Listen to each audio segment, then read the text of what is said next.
Halo adik-adik, senang sekali kita bisa bertemu lagi. Setelah kemarin kita berjalan bersama di hutan Timun Mas dan terbang di awan bersama Jaka Tarub dan Nawang Wulan. Kali ini, aku ingin mengajak kalian berpetualang ke tempat yang tak kalah menakjubkan. Tempat di mana batu-batu bisa berbicara dan cinta bisa mengubah seluruh negeri. Tahukah kalian tentang Candi Prambanan? Candi-candi itu berdiri tinggi menjulang, seolah ingin menyapa langit biru dan awan yang berarak. Tapi siapa sangka, di balik keheningannya, tersimpan kisah lama tentang janji, muslihat, dan kejujuran. Dulu, di tanah yang sama, hiduplah Roro Jonggrang, seorang putri yang cantik, cerdas, dan berani menjaga kebenaran. Ayahnya, Prabu Boko, adalah raja perkasa. Hingga suatu hari datang Bandung Bondowoso, seorang satria sakti yang ingin menaklukkan negeri dan hati sang putri. Dari sanalah segalanya dimulai. Sebuah janji besar untuk membangun 1000 candi dalam satu malam, sebuah muslihat kecil yang berujung kutub abadi, dan sebuah pelajaran yang tetap hidup sampai sekarang, bahwa kecerdikan tanpa kejujuran bisa membawa duka, dan kekuatan tanpa kasih sayang bisa menimbulkan luka. Biarkan imajinasi kalian berjalan ke masa yang jauh sekali, ke sebuah senja di negeri Prambanan, saat takdir mulai berbisik di telinga sang putri. Dan disitulah semuanya bermula. Langit sore memerah seperti kain sutra yang terbentang. Burung-burung pulang membawa kabar dari perbatasan. Dan angin membawa kecemasan ke dalam istana Prambanan. Mari kita lihat apa yang sedang terjadi di sana. Tapi sebelum kita menyaksikan ceritanya, jangan lupa like and subscribe dulu channel Dunia Dongeng ya adik-adik. Di tanah subur yang dipeluk senja, berdirilah negeri Prambanan, tempat padi menguning seperti doa yang matang. Di sana, angin mengaji di antara pohon kelapa, dan sungai kecil melantunkan kisah yang belum selesai. Di istana yang berkilau purnama, ada seorang putri, Roro Jonggrang. Bening tatapnya, tajam nalar, halus pekarti. Hari itu, langit berwarna oranye keemasan. Tapi hati rakyat Prambanan justru diselimuti gelisah. Dayang Ningrum masuk pelan. Tuan Putri, senja ini terasa berbeda. Angin membawa kabar. Pasukan dari negeri seberang telah melintasi hutan. Batas yang dirobohkan dengan pedang hanya akan bangkit kembali dalam hati. Ningrum, siapkan ruang doa. Kita kuatkan jiwa, bukan dinding. Patih Gupala masuk tergesa. Ampun, Tuan Putri. Prabu di muka gerbang negeri. Bandung Bondowoso menuntut penyerahan. Badai datang bukan untuk menghancurkan, melainkan untuk menguji akar. Mari kita hadapi dengan kepala tegak. Begitulah senja pertama yang membuka takdir panjang. Pertemuan antara kekuatan dan kebijaksanaan, antara cinta dan kehormatan. Dan dari sinilah, kisah Roro Jonggrang mulai berjalan. Fajar belum tiba, tapi langit sudah memerah oleh bara. Di kaki Bukit Prambanan, ribuan obor bergetar seperti bintang jatuh ke bumi. Udara penuh bau tanah basah dan besi. Di alun-alun, Prabu Boko berdiri tegak di atas kuda hitam. Mata tuanya menatap jauh ke arah kabut di sana. Pasukan Bandung Bondowoso bergerak seperti ombak yang tak kenal lelah. Patih Gupala, Paduka, pasukan mereka datang dari timur dan selatan. Jumlahnya 3 kali lipat dari kita. Prabu Boko mantap, tidak apa, Gupala. Selama matahari masih terbit di tanah ini, kita akan berdiri di bawah sinarnya. Lebih baik gugur menjaga negeri daripada hidup kehilangan harga diri. Di menara istana, Roro Jonggrang menatap dari kejauhan. Angin pagi membawa suara guntur pedang yang saling bertemu. Setiap denting besi seolah mengetuk jantungnya. Prabu Boko menghela napas, lantang. Bandung Bondowoso, langit kita sama, tapi tanah ini darah kami. Jika kau ingin damai, mundurlah. Jika kau ingin kekuasaan, hadapilah sendiri pedangku. Dua fajar pun bertabrakan. Langit memercik api, bumi bergetar. Dalam debu dan teriak, keperwiraan diuji. Rakyat bersembunyi di rumah-rumah, sementara doa-doa naik bersama asap perang. Beberapa waktu berlalu, angin mulai dingin. Prabu Boko terdesak. Bandung Bondowoso turun dari kudanya, menatap sang raja yang terluka di tanah. Bandung tenang, tapi getir. Prabu Boko, kekuatanmu besar, tapi waktumu sudah selesai. Aku tak ingin darah lagi. Serahkan istanamu. Prabu Boko tersenyum lemah. Kau mungkin menaklukkan tubuhku, Bandung, tapi bukan semangat anakku. Selama Roro Jonggrang hidup, Prambanan tak akan tunduk sepenuhnya padamu. Dan ketika senja datang, Prabu Boko tak lagi berdiri di dunia ini. Kabut menelan medan perang. Bandung Bondowoso menatap langit, tak tahu bahwa kemenangan bisa terasa sesepi kekalahan. Di istana, Roro Jonggrang berlutut. Air matanya jatuh, bukan hanya karena duka, tapi juga karena takut bahwa kekuatan tanpa kasih telah mulai menulis bab baru bagi negerinya. Fajar berjalan perlahan, membawa cahaya pucat ke tanah Prambanan. Kabut menggulung lembah seperti selimut bagi luka. Istana kini sunyi, hanya tersisa suara langkah-langkah sedih dan aroma dupa yang terbakar. Roro Jonggrang duduk di ruang singgasana, mengenakan kain putih sederhana. Matanya sembab, tapi sorotnya tetap tegas. Ia tidak menangis keras, ia berduka dalam diam, seperti bumi yang menahan gempa. Dayang Ningrum, Tuan Putri, rakyat menanti perintahmu. Sebagian ingin melawan, sebagian ingin menyerah. Bagaimana kita harus melangkah? Roro perlahan berwibawa. Kita tidak melawan untuk dendam, Ningrum. Kita melawan agar dunia tahu bahwa kebenaran punya wajah sendiri. Namun kini, perang telah selesai. Yang tersisa hanyalah kehormatan. Langkah kaki terdengar. Bandung Bondowoso masuk, didahului Patih Gupala yang tampak tegang. Bandung tenang tapi tegas. Putri Roro Jonggrang, aku datang bukan untuk menghinamu. Aku datang membawa penawaran. Berhentilah meneteskan air mata untuk perang. Mari bangun negeri ini bersama. Aku ingin kau menjadi permaisuriku. Roro menatap lurus, suaranya tenang. Permaisuri dari seorang yang menaklukkan ayahku? Apakah cinta bisa tumbuh dari abu kehilangan? Kau mungkin bisa memerintah bumi, Bandung. Tapi hati manusia tidak bisa dipaksa tunduk. Bandung, aku tidak memaksa. Aku hanya ingin menebus kesalahan dengan karya besar. Biarkan aku buktikan cinta dan niatku. Sebutkan syaratmu. Putri itu diam sejenak.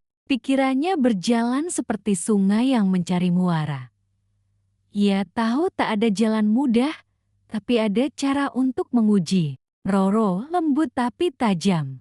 Baiklah, jika kau sungguh cinta. Buktikan dengan kebijaksanaan dan kesabaran. Bangunkan 1000 candi untukku. Dalam satu malam, sebelum ayam pertama berkokok. Jika kau mampu, aku akan menepati janjiku. Bandung tersenyum yakin. 1 malam. Bagi manusia, itu mustahil. Tapi aku bukan manusia biasa. Aku akan panggil pasukan jinku. Aku akan wujudkan 1000 candi sebelum fajar menyentuh bumi. Roro menatap dalam. Hati-hatilah, Bandung. Kadang sesuatu yang bisa dilakukan dengan kekuatan, belum tentu bisa dimenangkan dengan cinta. Bandung menunduk sedikit. Cinta dan kehormatan akan menjadi saksi. Jika aku berhasil, semoga kau tak mengingkari janji. Dan begitu sang satria pergi, Roro Jonggrang berdiri di tengah ruang kosong. Suara langkahnya pelan, tapi hatinya berdebar. Ia tahu, malam nanti bukan sekadar ujian untuk Bandung Bondowoso, tapi juga ujian bagi dirinya sendiri. Roro berbisik, "Tuhan, berikan aku kebijaksanaan. Aku tidak ingin membenci, tapi aku juga tidak ingin negeri ini tunduk pada kesombongan." Malam tiba di Prambanan, langit gelap seperti tinta, tapi ribuan bintang berkelip lembut, seakan menonton dari jauh apa yang akan terjadi malam itu. Udara diam, menahan rahasia besar. Di tepi lapangan luas, Bandung Bondowoso berdiri di tengah lingkaran api.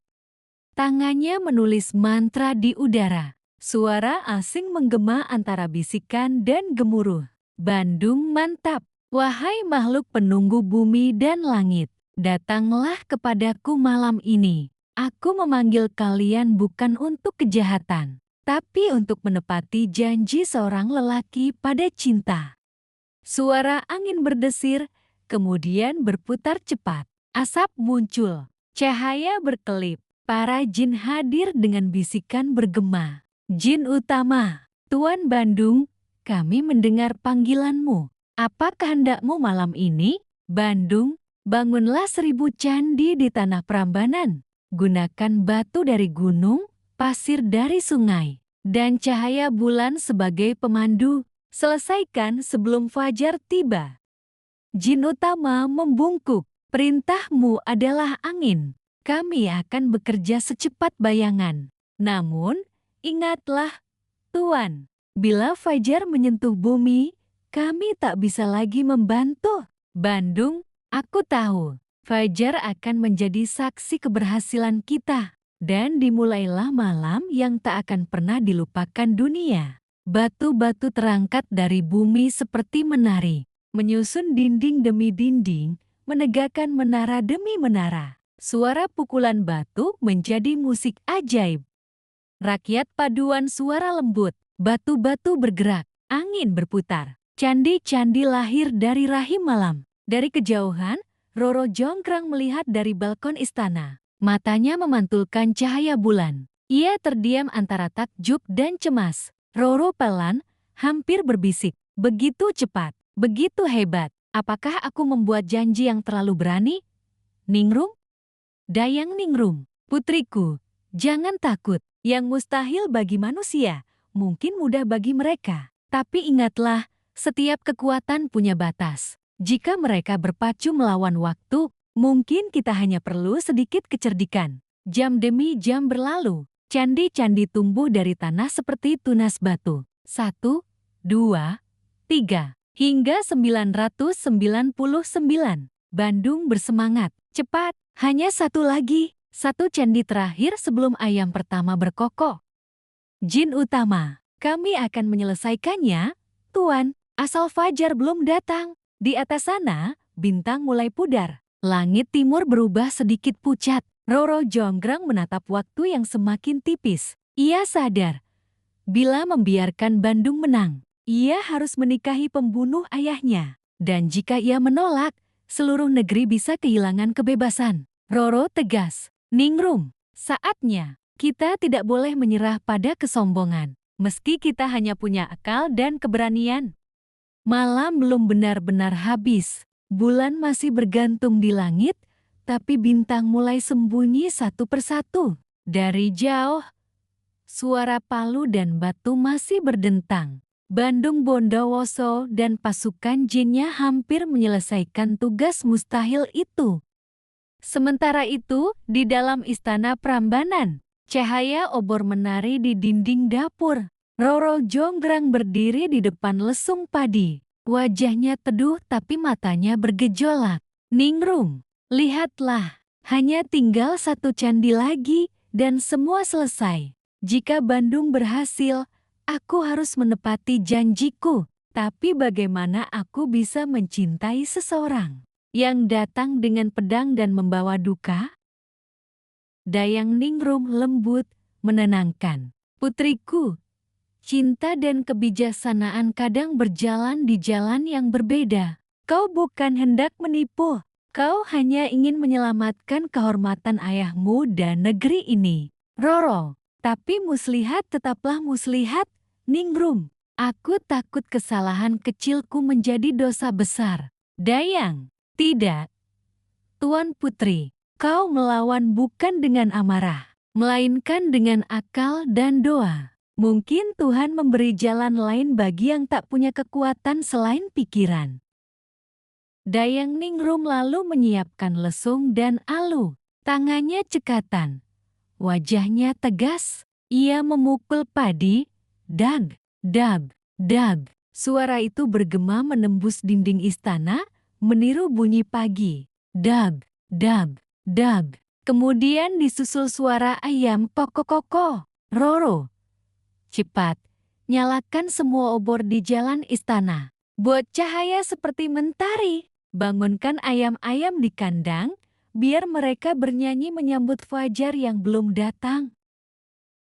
Dayang Ningrum tersenyum samar. Baik, Tuan Putri, mari kita buat fajar palsu, agar jin-jin itu berhenti bekerja sebelum waktunya. Seketika dapur menjadi lautan cahaya, obor-obor menyala terang, asap naik tinggi, suara tumbukan berpadu dengan kokok ayam. Roro Jonggrang menatap ke arah langit timur. Cahaya oranye kecil mulai muncul, seolah benar-benar fajar.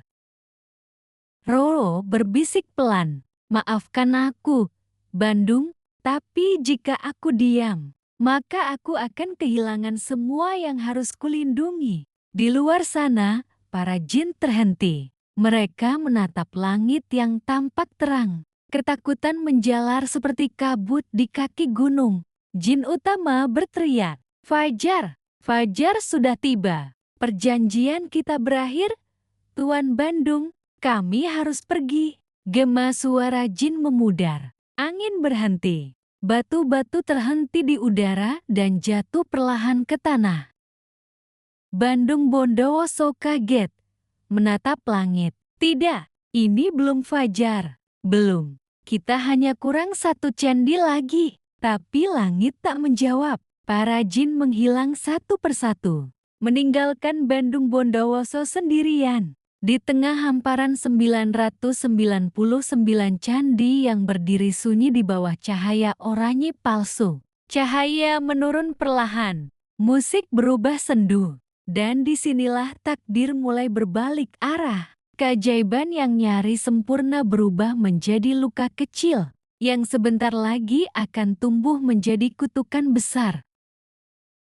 Langit timur mulai pucat. Bukan karena matahari sejati, melainkan cahaya obor dan debu yang memantulkan warna jingga. Namun bagi Bandung Bondowoso dan pasukan jinnya, itulah pertanda fajar telah datang. Para jin berhenti bekerja. Batu-batu yang melayang perlahan jatuh. Suara mantra terputus. Dan udara yang tadi bergemuruh kini menjadi diam. Jin utama panik. Tuan, lihatlah ke langit timur, fajar telah datang. Perjanjian kita berakhir, kami harus pergi sekarang. Bandung menatap langit, berteriak, "Tidak, ini belum fajar." "Belum, lihat bulan masih di sana. Jangan pergi, kita belum selesai. Hanya satu candi lagi." Suara angin bergulung, para jin memudar satu persatu. Jin utama dari kejauhan. "Maafkan kami, Tuan Bandung, janji kami hanya sampai fajar." Dan fajar telah tiba. Suara mereka menghilang, sunyi. Bandung Bondowoso berdiri di tengah lapangan luas. Di sekelilingnya, 999 candi berdiri megah tapi belum genap. Satu batu terakhir tergeletak di tanah, menunggu tangan yang tak lagi mampu mengangkatnya. Bandung pelan, kecewa. Kurang satu, hanya satu. Semalam penuh bekerja tanpa henti. Dan kini semua sia-sia. Hanya karena satu cahaya palsu.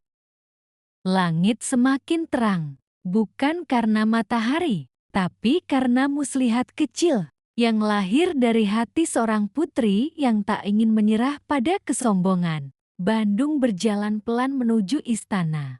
Wajahnya tidak lagi sombong, tapi hampa. Sementara itu, Roro Jonggrang berdiri di balkon istana. Dari sana, ia melihat candi-candi yang berdiri tegak di bawah langit jingga. Matanya berkaca-kaca bukan karena gembira, melainkan karena tahu setiap kemenangan pasti menimbulkan luka di hati yang lain. Sudah selesai. Maafkan aku, Bandung. Aku hanya ingin menjaga negeri ini, bukan menyakiti hatimu. Dayang Ningrum menatap putri. Tuan Putri, fajar telah datang, dan janji telah kau menangkan. Sekarang istana aman. Tapi kenapa wajahmu tampak sedih? Karena aku tahu, Ningrum, tak ada kemenangan tanpa kehilangan. Apa yang kulakukan mungkin menyelamatkan banyak orang, tapi juga menyakiti satu hati yang sungguh mencinta. Dari kejauhan, langkah-langkah berat mendekat. Itulah Bandung Bondowoso. Wajahnya gelap oleh kecewa, dadanya sesak oleh amarah. Namun di balik itu semua, ada luka yang lebih dalam. Dikhianati. Suara langkah kaki berat mendekat perlahan. Ketegangan mulai tumbuh. Musik berubah jadi tenang tapi menekan. Fajar palsu telah menyalakan cahaya, tapi juga menyalakan bara di hati sang satria. Dan dari sinilah, cinta yang dulu hangat mulai berubah menjadi kutuk yang tak akan terlupakan. Langit kini benar-benar terang. Burung-burung berkicau, tetapi nadanya tidak riang. Di antara kabut pagi, Bandung Bondowoso melangkah menuju istana. Bukan dengan kemenangan, melainkan dengan hati yang separuh percaya, separuh terluka. Ia melewati deretan candi yang nyaris sempurna 999 buah keajaiban, dan satu yang hilang, seperti satu kepercayaan yang retak di dadanya.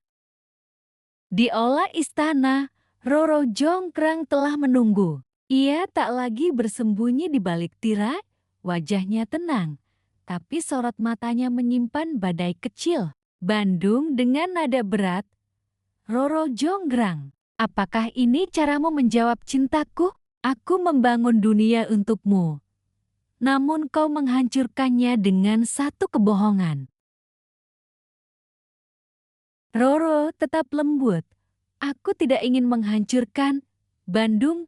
Aku hanya ingin melindungi. Kau datang membawa kekuatan, tapi aku belum melihat belas kasih di dalamnya. Aku takut menjadi milik dari kemenangan, bukan cinta. Bandung, aku menahan pedangku demi kau. Roro, aku ingin berdamai, bukan berperang. Namun kau menipuku di saat aku membuka hatiku. Apakah itu keadilanmu? Roro menunduk, lirih. Tidak ada yang adil hari ini, Bandung. Aku hanya perempuan yang kehilangan ayah dan mencoba menjaga kehormatan negerinya dengan cara yang salah. Aku tidak bangga dengan muslihatku, tapi aku juga tidak menyesal mempertahankan kebenaran. Bandung terdiam. Angin berembus di antara pilar-pilar istana, mengibaskan sisa debu dari pertempuran semalam. Untuk pertama kalinya, dua manusia itu tidak bicara sebagai musuh, tetapi sebagai dua hati yang sama-sama terluka. Bandung melembut, suara goyah. Mungkin, aku yang terlalu sombong. Kupikir semua bisa diselesaikan dengan kekuatan dan keajaiban. Padahal cinta tidak butuh keajaiban, ia hanya butuh keikhlasan. Roro menatapnya, jujur. Dan mungkin aku juga salah, Bandung. Aku menggunakan akal tanpa kejujuran sepenuhnya. Kita berdua berperang, bukan melawan orang lain, tapi melawan kesombongan kita sendiri. Kata-kata itu jatuh perlahan seperti tetes embun. Tak ada yang menang, tak ada yang kalah. Yang tersisa hanyalah kejujuran yang terlambat datang. Bandung lirih. Andai waktu bisa kembali, Roro, aku akan memilih memahami lebih dulu, bukan menaklukkan. Roro tersenyum sedih. Dan aku akan memilih bicara jujur, bukan bersembunyi di balik tipu daya. Tapi waktu tak bisa diputar, Bandung. Kita hanya bisa belajar darinya. Cahaya pagi menembus jendela istana, menyentuh wajah dua jiwa yang kini saling mengerti, meski tak lagi bisa bersama. Dua luka akhirnya bertemu, dan dari pertemuan itu lahir kejujuran yang terlambat tapi abadi. Langit Prambanan perlahan berubah warna. Cahaya pagi yang lembut kini tampak dingin, seolah bumi menahan napas. Angin berhenti berembus, dan suara burung pun lenyap di balik keheningan. Di tengah halaman istana, Bandung Bondowoso berdiri menatap Roro Jonggrang. Tatapannya bukan lagi penuh cinta, melainkan campuran antara kecewa, sedih, dan kemarahan yang bergetar. Roro Jonggrang, aku telah memberikan segalanya kekuatan, waktu, dan keajaiban. Tapi yang kudapat hanya dusta. Apakah hatimu benar-benar batu? Roro, lembut, menatap lurus. Jika aku tampak seperti batu bagimu, mungkin karena aku terlalu lama berdiri di tengah badai, hingga air mataku mengering sebelum sempat jatuh. Aku tidak membencimu, Bandung. Aku hanya ingin kau mengerti bahwa cinta tanpa pengendalian akan menjadi api. Bandung menggenggam tangan, bergetar. Aku mengerti, tapi kadang penyesalan datang terlalu lambat. Kau telah membuatku kehilangan bukan hanya janji, tapi juga makna cintaku sendiri. Bandung menatap langit, angin berputar lembut, nada musik rendah bergema. Amarah dan kesedihan bercampur di dalam dirinya. Dua perasaan itu bertabrakan, seperti air dan api. Dan dari tabrakan itulah, takdir mulai berubah wujud. Bandung, suara bergetar. Jika hatimu begitu keras, biarlah Tuhan yang mengadilimu. Jadilah batu, wahai Roro Jonggrang, seperti hatimu yang tak lagi bisa kucairkan. Angin berdesir pelan, cahaya bergetar lembut bukan menyeramkan, tapi menggetarkan. Musik berubah lembut seperti mantra. Kata-kata itu meluncur seperti doa yang tersesat. Bukan kutukan dari kebencian, tapi jeritan dari hati yang patah. Roro Jonggrang menatap Bandung untuk terakhir kalinya. Tanpa marah, tanpa takut, hanya dengan ketenangan yang suci. Roro pelan, jika aku harus menjadi batu, biarlah aku menjadi batu pengingat, bukan batu dendam. Batu yang mengajarkan manusia bahwa cinta tanpa jujur akan kehilangan arah, dan kekuatan tanpa kasih akan kehilangan makna. Cahaya menurun perlahan. Roro memejamkan mata. Musik lembut, suara gemerisik seperti pasir jatuh. Dan dalam keheningan itu, tubuh sang putri mulai berubah. Bukan karena sihir yang kejam, melainkan karena takdir yang menyelesaikan cerita. Kulitnya menjadi pucat seperti pualam. Tangannya membeku dalam gerakan lembut, dan wajahnya tenang seperti yang selalu ia impikan. Angin berembus kembali. Bunga-bunga di taman bergoyang kecil, seolah mengucapkan selamat jalan kepada jiwa yang suci. Dan di tengah 1000 candi yang belum lengkap, berdirilah satu arca yang paling indah di antara semuanya. Bandung menatap arca, berbisik, Roro, aku tak bermaksud menghukummu. Aku hanya ingin kau tahu, aku mencintaimu dengan cara yang salah. Dan kini aku harus hidup dengan penyesalan ini. Maka Bandung Bondowoso menunduk di hadapan arca itu, seperti murid di hadapan gurunya. Karena dari perempuan yang kini diam, ia belajar bahwa amarah tak pernah menyembuhkan dan cinta tak seharusnya menjadi alasan untuk melukai. Dan sejak hari itu, batu itu berdiri di Prambanan menjadi saksi, bukan hukuman. Batu yang berbicara tanpa suara tentang cinta yang terlambat, tentang janji yang gagal, dan tentang dua hati yang akhirnya belajar menjadi manusia.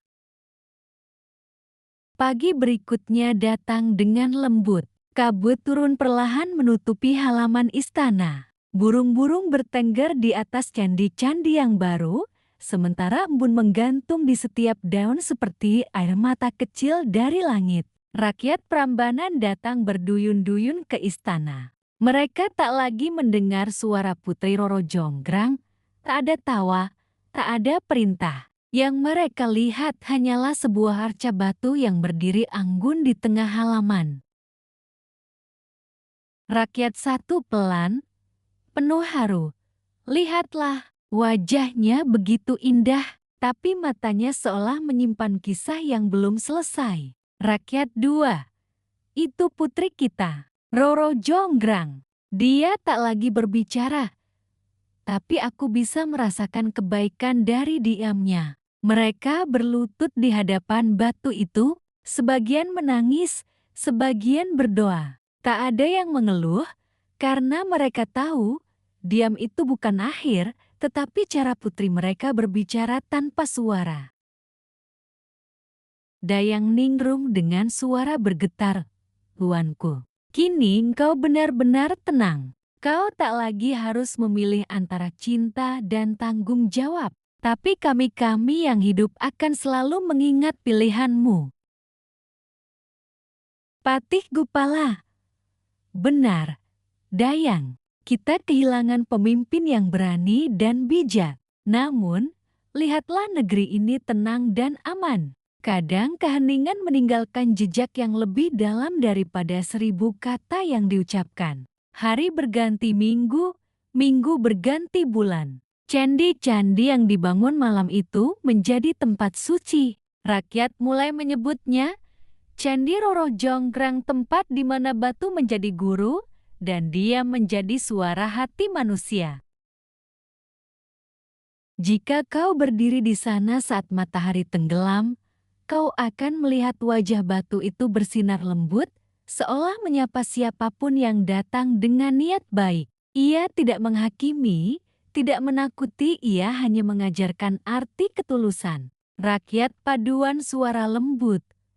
Wahai putri, meski engkau telah membatu, namamu hidup di hati kami. Kau ajarkan kami bahwa kejujuran itu berani, dan cinta sejati tidak memaksa, tetapi memahami.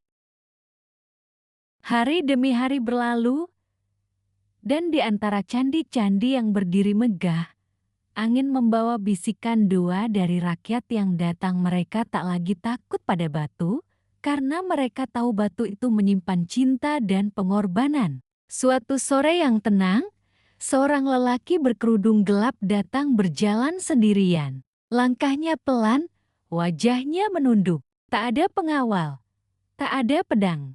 Hanya dirinya, kesunyian, dan penyesalan yang tak pernah reda. Itulah Bandung Bondowoso, satria yang dulu menaklukkan dengan kekuatan, kini datang kembali sebagai manusia yang ingin memohon maaf. Bandung lirih, Roro, aku datang bukan untuk menuntut, bukan untuk menyesali kutuk, tapi untuk berterima kasih. Bandung menatap Arca. Dari diam mulutmu, aku belajar berbicara dengan hati. Dari matamu yang tak lagi menatap, aku belajar melihat dengan nurani. Aku membangun 1000 candi, tapi aku lupa membangun satu hal. Jiwa yang rendah hati. Angin berhembus lembut menyentuh wajahnya, seolah arca itu menjawab tanpa kata. Bandung menunduk, meletakkan bunga kecil di kaki patung itu. Bandung berdoa pelan. Semoga damai selalu bersamamu, Roro. Aku tak bisa memutar waktu, tapi aku bisa menjaga maknanya. Mulai hari ini, aku akan mengajarkan bahwa kekuatan tanpa kasih hanya meninggalkan reruntuhan, dan cinta tanpa kejujuran hanya melahirkan luka. Matahari senja turun perlahan, mewarnai candi dengan cahaya emas yang lembut. Bayangan Bandung jatuh di samping Arca, dua sosok yang berbeda tapi kini sama-sama tenang. Suara rakyat dari kejauhan, seperti doa yang dihembuskan angin. Rakyat paduan suara lembut.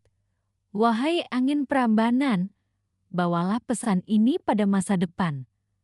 Bahwa cinta tak boleh lahir dari gengsi dan kekuatan tak boleh tumbuh dari amarah.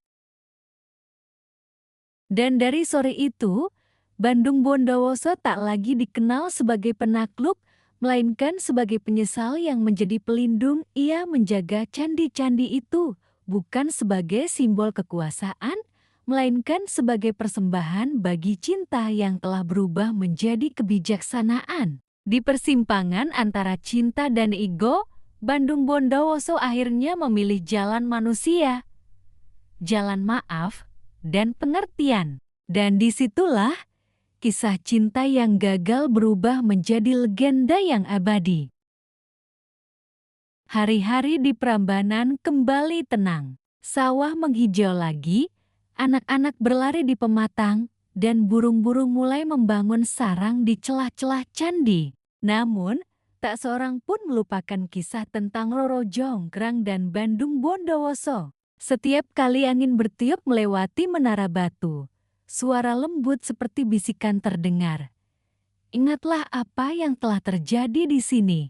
Kata-kata itu menembus waktu, mengalun dari generasi ke generasi, hingga orang lupa siapa yang pertama kali mengucapkannya. Yang tertinggal hanyalah makna, seperti aroma bunga yang masih tinggal meski kelopaknya telah gugur. Patik Gupala suara dalam, berwibawa, mari kita jadikan kisah ini cermin, agar tak ada lagi pemimpin yang menganggap rakyatnya batu, dan tak ada lagi rakyat yang membungkam kebenaran demi takut. Negeri yang jujur akan kuat, dan hati yang lembut akan membawa kedamaian. Dayang Ningrum pelan, haru. Dan untukmu, putriku yang kini diam di antara batu-batu suci. Setiap kali bunga mekar di halaman candi, kami tahu itu adalah senyummu yang kembali menyapa bumi. Senja pun turun perlahan. Langit berubah warna seperti sutra emas. Candi-candi memantulkan cahaya jingga, dan suara angin menyanyikan lagu lama yang tak pernah habis. Dan ketika hari berganti, Prambanan diselimuti cahaya yang baru. Bukan cahaya dari kekuasaan atau keajaiban, melainkan dari pengertian-pengertian yang lahir setelah duka dan tumbuh menjadi kebijaksanaan. Di antara 1000 candi yang berdiri tenang, rakyat kini datang bukan dengan air mata, melainkan dengan bunga dan doa. Anak-anak berlari di halaman luas, tertawa sambil memungut kelopak yang jatuh. Cahaya pagi menyapu wajah mereka, seolah alam ikut tersenyum.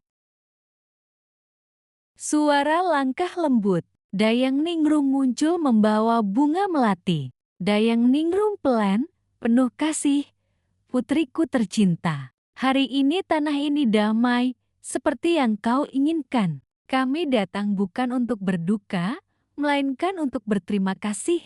Kau mengajarkan kami arti keteguhan tanpa kekerasan dan keberanian tanpa kesombongan. Kau telah diam, tapi diam itu mengajarkan kami lebih banyak dari 1000 nasihat. Dayang meletakkan bunga di kaki Arca. Musik lembut, suara burung samar. Angin pagi bertiup pelan, menyentuh rambut para peziarah yang berlutut. Mereka tidak tahu kenapa mata mereka basah. Mungkin karena mereka sadar bahwa dari sebuah kesedihan, lahirlah kebijaksanaan yang lembut. Rakyat paduan lembut.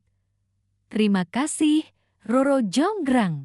Kami belajar darimu bahwa keindahan sejati bukan pada wajah, melainkan pada hati yang berani berkata benar. Dan kami belajar dari Bandung Bondowoso bahwa penyesalan bukan akhir, melainkan awal dari pengertian. Dan begitulah berakhir kisah Roro Jonggrang, kisah cinta yang berubah menjadi pelajaran, kisah manusia yang belajar menjadi lebih manusia. Ia tak pernah pergi karena setiap kali kejujuran ditegakkan dan amarah diganti dengan maaf, disitulah Roro Jonggrang hidup kembali. Anak-anak dunia dongeng, setiap kisah punya akhir, tapi setiap akhir selalu membawa pesan. Hari ini, kita telah belajar dari Roro Jonggrang bahwa kejujuran adalah cahaya yang menuntun kita, cinta sejati tak menuntut, melainkan memahami, dan maaf adalah kekuatan yang paling besar di dunia. Sampai jumpa di kisah berikutnya, dalam dunia yang sama lembut, sama indah, dan sama penuh makna.